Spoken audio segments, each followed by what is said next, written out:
إن مسنا الضر أو ضاقت بنا الحيل فلن يخيب لنا في ربنا أمل. وإن أناخت بنا البلوى فإن لنا ربا يحولها عنا فتنتقل. الله في كل خطب حسبنا وكفى، إليه نرفع شكوانا ونبتهل. من ذا نلوذ به في كشف كربتنا، ومن عليه سوى الرحمن نتكل. وكيف يرجى سوى الرحمن من أحد، وفي حياض نداه النهل والعلل.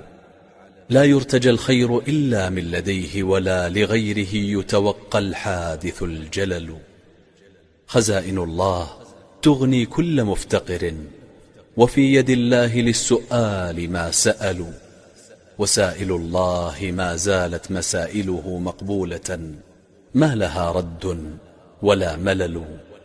فافزع إلى الله واقرع باب رحمته، فهو الرجاء لمن أعيت به السبل.